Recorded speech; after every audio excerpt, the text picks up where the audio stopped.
Good morning, students. All of you welcome to online classes from Ranthambore Children Academy, Senior Secondary School.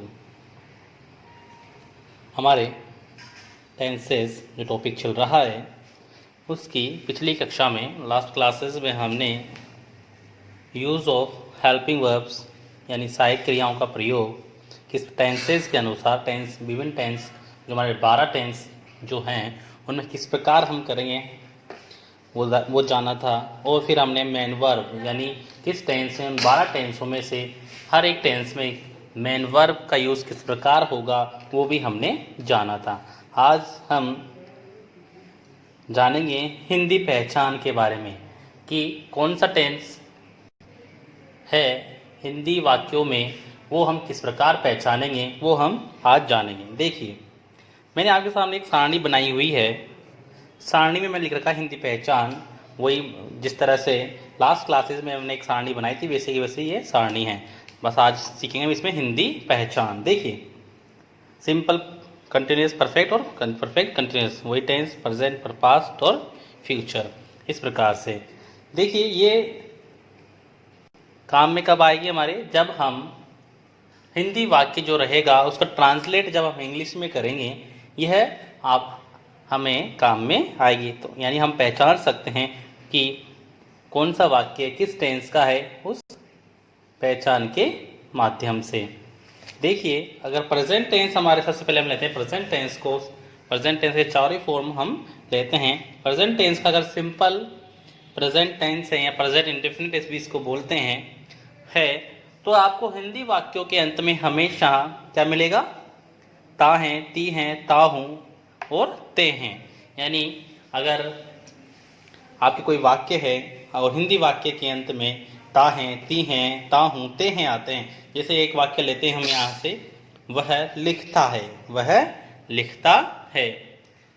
तो अगर अब आपको इसकी English बनानी है, आप पहले तो आपको पहचानना होगा कि कौन सा टेंस का वाक्य है। उसी के अनुसार आपको मेन वर्ब और हेल्पिंग वर्ब का यूज करना है। तो पहचान जरूरी है, सबसे पहले आपको पहचान जरूरी है इंग्लिश ट्रांसलेट जब आप करोगे हिंदी से। ठीक है, तो वह लिखता है यानी ता है हमें मिलेगा यहाँ पर, तो हम पहचान गए कि प्रेजेंट टेंस का यह वाक्य है। कौन से प्रेजेंट टेंस का, सिंपल प्रेजेंट टेंस का। ठीक है, वह लिखता है।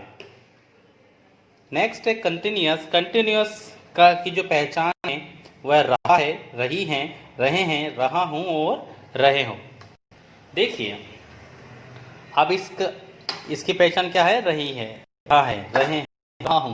ये हिंदी वाक्यों की पहचान। अगर इंग्लिश में ट्रांसलेशन करना है तो हमें यह देखना होगा कि भाई ये तो नहीं आ रहे हैं। अगर आ रहे हैं तो हम उसी के अनुसार ही हेल्पिंग वर्ब मेन वर्ब का यूज करेंगे, फिर हम इंग्लिश में ट्रांसलेशन करेंगे, अनुवाद करेंगे यानी।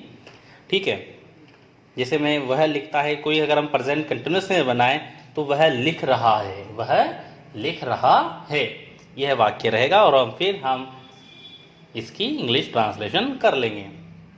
अगर हम प्रेजेंट परफेक्ट की ओर चलते हैं, प्रेजेंट परफेक्ट की ओर चलते हैं। देखिए, प्रेजेंट परफेक्ट की पहचान रहेगी चुका है, चुकी हैं, चुके हैं, चुकी हूँ, चुका हूँ, ये इसकी पहचान रहेगी। यानी हिंदी वाक्यों की यह पहचान रहेगी। अगर आपको यह मिलता है यानी वह लिख चुका है, तो आप पहचान लोगे कौन सा टेंस है, भाई प्रेजेंट टेंस का यह वाक्य है। और उसी के अनुसार आपको हेल्पिंग वर्ब मेन वर्ब का यूज करना है, तो आप कर लोगे आसानी से। यस, प्रेजेंट परफेक्ट कंटिन्यूअस का अगर वाक्य है तो एक चीज ध्यान दें आप इसमें। देखिए, अगर पहचान देखें यहाँ तो रहा है, रही है, रहे हैं, रहे हो, यही पहचान है जो हमारी कंटिन्यूअस में आ रही थी। लेकिन एक विशेष ध्यान देने वाली बात है, एक आप ध्यान दें कि इसमें समय दिया होगा। क्या दिया होगा, समय अवश्य आपको दिया होगा। समय दिया होगा और से लगा होगा। जैसे वह 2 घंटे से लिख रहा है, वह 2 घंटे से लिख रहा है, तो 2 घंटे और से, इस कारण से यहाँ पर कौन सा टेंस का वाक्य हो गया हमारा कि समय के साथ से होगा, समय के साथ क्या लगा होगा, से, समय प्लस से रहा है, रही है, रहे हैं, रहा हूं, ये आपको हिंदी वाक्यों के अंत में मिलेगा। यस, पास्ट टेंस का अगर वाक्य है, पास्ट टेंस में चलते हैं अब हम। पास्ट टेंस के वाक्य को पहचान कैसे करेंगे, तो था, थे, थी, था, थे, थी आएगा, या आ, ए, ई, या ये, ई। यानी देखिए आ, ए, ई की मात्रा पर वाक्य का अंत अगर होता है किसी, तो उसमें था, थे, थी भी आ जाएगा और या, ये, ई भी आ जाएगा। तो हम पहचान लेंगे आसानी से कि हमारे सिंपल पास्ट टेंस का वाक्य है। ठीक है, यानी वह लिखता था, वह लिखता था। तो यहां पर क्या हो गया कि किसका वाक्य हो गया, पास्ट इंडेफिनिट का या सिंपल पास्ट टेंस का वाक्य है। अब पास्ट अगर कंटिन्यूअस का वाक्य है तो हमें पहचान मिलेगी हिंदी में, रहा था, रही थी, रहे थे, ये हमें पहचान मिलेगी। तो हम आसानी से पहचान जाएंगे भाई पास्ट कंटिन्यूअस का ये वाक्य है। पास्ट परफेक्ट का अगर वाक्य है, सेंटेंस है, अगर पास्ट परफेक्ट टेंस का सेंटेंस है तो कैसे पहचानेंगे उसको, तो चुका था, चुकी थी, चुके थे, ये एंड में वाक्य के मिलेंगे हमें, तो हम आसानी से पहचान जाएंगे। ठीक है, पास्ट परफेक्ट कंटिन्यूअस का वाक्य है तो वही परफेक्ट में याद रखिए, परफेक्ट कंटिन्यूअस में जो हैं वो हमें अवश्य याद रखिए, तीनों ही पास्ट या प्रेजेंट या फ्यूचर हो, तीनों में हमें समय के साथ से लगा होगा। और जो पहचान कंटिन्यूअस में है ना वही इसमें रहेगी, यानी इसकी पहचान इसमें रहेगी, बस इसमें अंतर क्या रहेगा, इसमें समय के साथ से लगा रहेगा। यस, तो समय के साथ से और रहा था, रही थी, रहे थे, ये इसमें आएगा। अब हम चलते हैं फ्यूचर टेंस यानी भविष्य काल की ओर। फ्यूचर टेंस हिंदी वाक्य की पहचान सिंपल फ्यूचर या फ्यूचर इंडेफिनिट की गा, गे, गी क्या रहेगी, गा, गे, गी, ये इसकी पहचान रहेगी। कंटिन्यूअस, फ्यूचर कंटिन्यूअस का रहा होगा, रही होगी, रहे होंगे, ये इसकी पहचान रहेगी। जो मैंने वाक्य नहीं बताया आपको, इसके भी नहीं बताया, इसको बताता हूँ मैं। ठीक है, वह लिखेगा, वह पत्र लिखेगा, जैसे वह लिखेगा। फ्यूचर कंटिन्यूअस का वह पत्र लिख रहा होगा, वह पत्र लिख रहा होगा। फ्यूचर परफेक्ट का, फ्यूचर अगर हम परफेक्ट की ओर चलते हैं, फ्यूचर परफेक्ट की ओर पहचान रहेगी, चुका होगा, चुकी होगी, चुके होंगे, तो इसके क्या बनेगी, वह लिख चुका होगा, क्या बनेगी इसकी, वह लिख चुका होगा। फ्यूचर परफेक्ट कंटिन्यूअस का अगर वाक्य रहेगा तो परफेक्ट कंटिन्यूअस में आपको पता ही है, समय के साथ से यानी टाइम प्लस से, ठीक है, और रहा होगा, रही होगी और रहे होंगे। यस, ये चलेगा।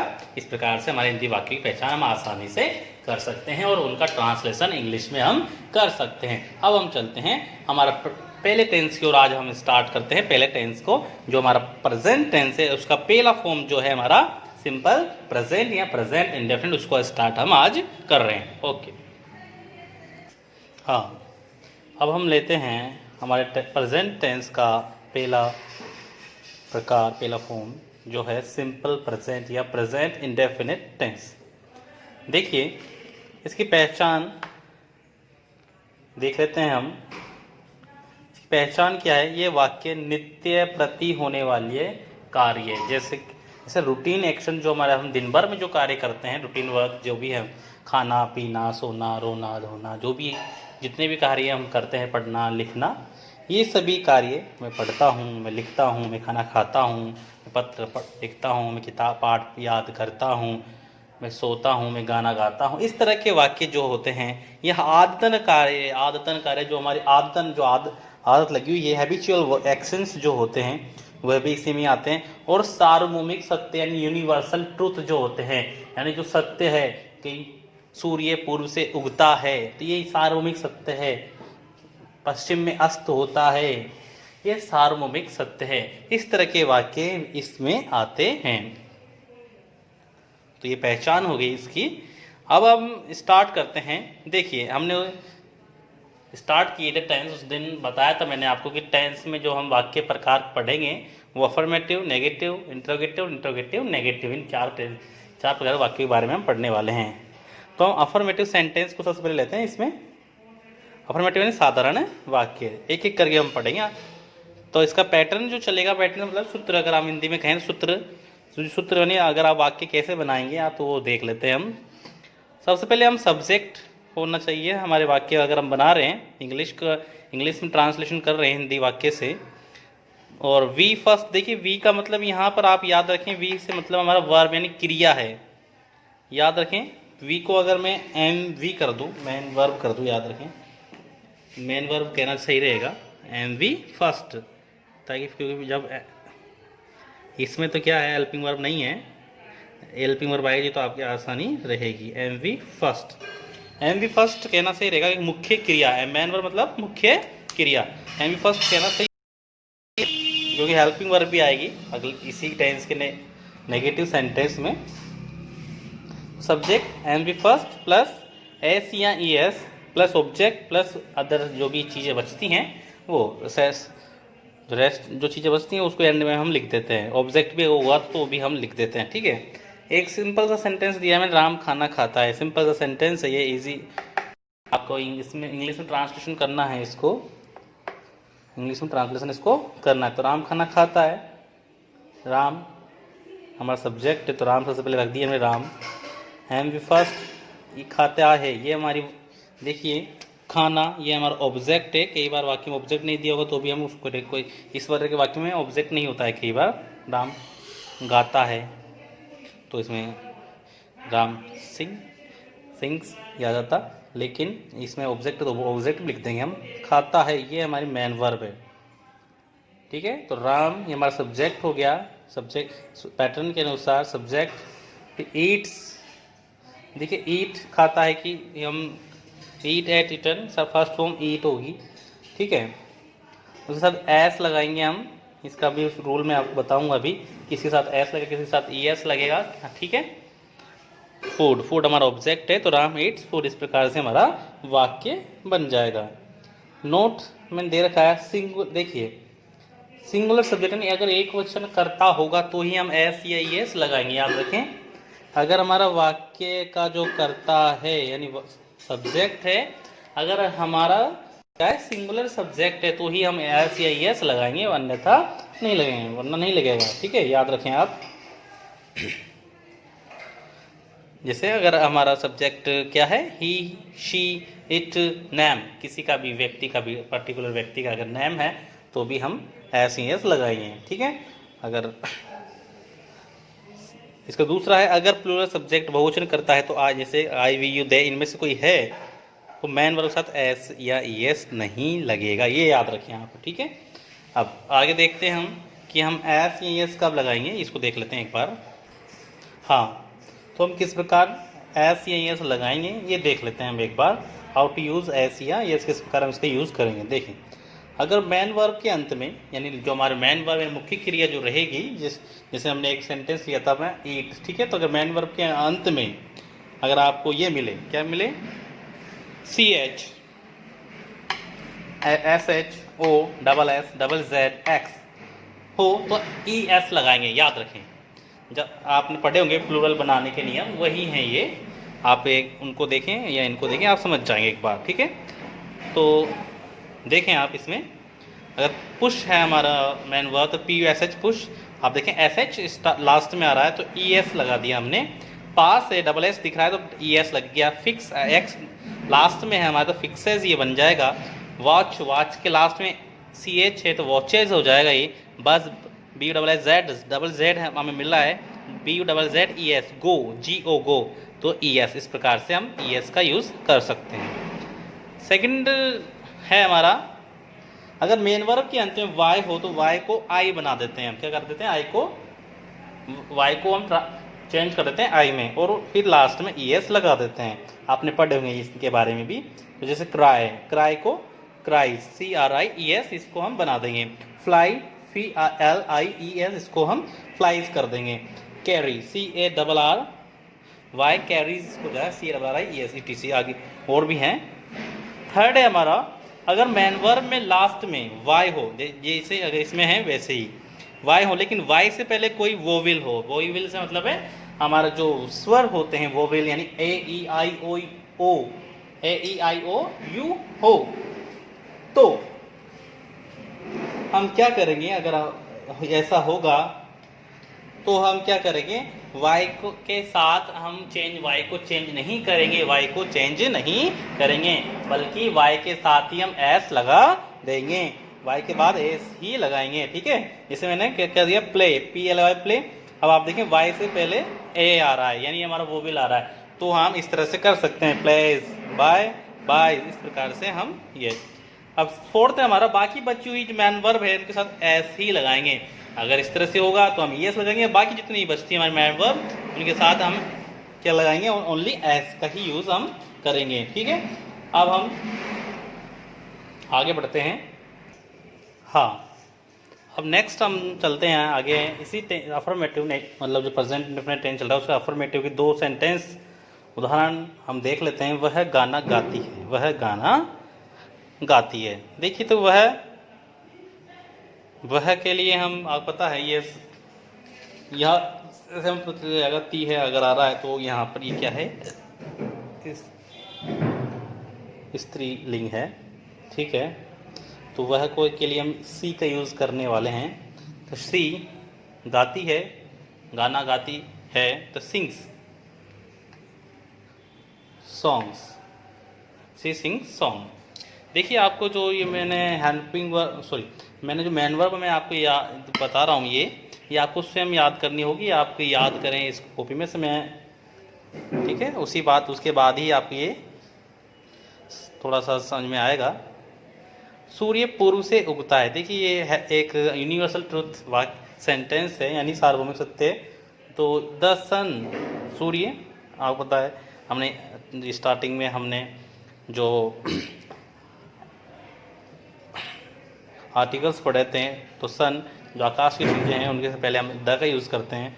द सन राइजेज, राइज उगना, उगता, राइजेज एस लगा दिया हमने, याद रखें, एस लगा दिया, राइज इन द ईस्ट। इस तरह से हम इन वाक्यों को बना सकते हैं। नेगेटिव सेंटेंस पैटर्न जो चलेगा, हमारा सूत्र जो रहेगा, सब्जेक्ट प्लस डू या डज, याद रखें। अब डू या डज इसमें हम लगाएंगे, नेगेटिव में हम डू या डज लगाएंगे। आप कहोगे कि आपने अफर्मेटिव में तो लगाया ही नहीं, अफर्मेटिव में लगाया है हमने, लेकिन एस या एस ही लगाया, और जो हमने मैन वर्ब के साथ ही ऐड कर दिया, जोड़ दिया। ठीक है, लेकिन अब हम यहाँ पर डू या डज लगाएंगे, हेल्पिंग वर्ब, ये हमारी हेल्पिंग वर्ब है, याद रखें।